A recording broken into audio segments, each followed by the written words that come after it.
Are we going back to March 2020? The answer is absolutely no. No.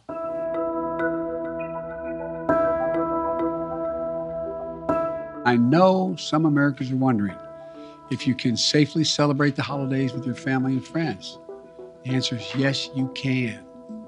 If you and those you celebrate with are vaccinated, particularly if you've gotten your booster shot.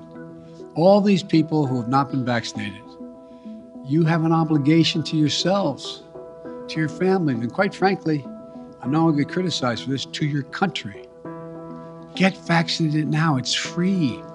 It's convenient. I promise you, it saves lives. And I honest to God believe it's your patriotic duty.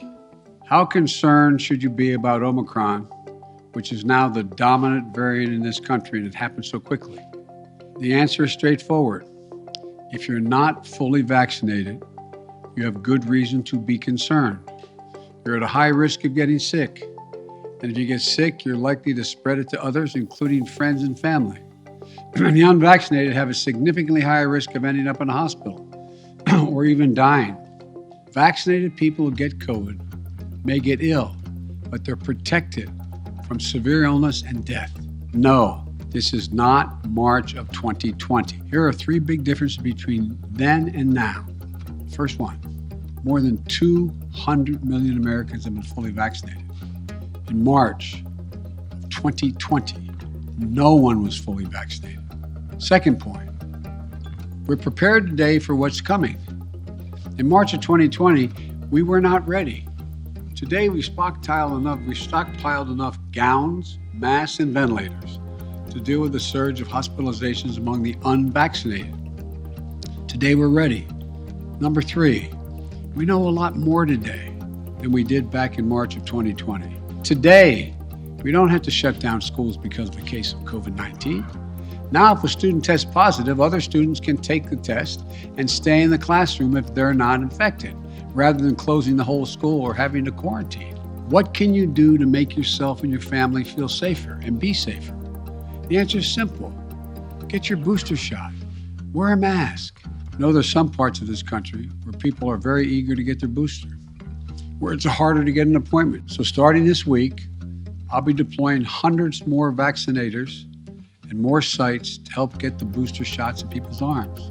Starting this week, the federal government will set up emergency testing sites in areas that need additional testing capacity. We're going to continue to add federal testing sites where needed, so that if you want an immediate test, there'll be a place where you can go get it. We also need to do better with at-home testing. So I'm announcing today, the federal government will purchase 1/2 billion, that's not million, billion with a B, additional at-home rapid tests with delivery starting in January. We'll be getting these tests to Americans for free. And we'll have websites where you can get them delivered to your home. Finally, we're making sure that COVID-19 no longer closes businesses or schools.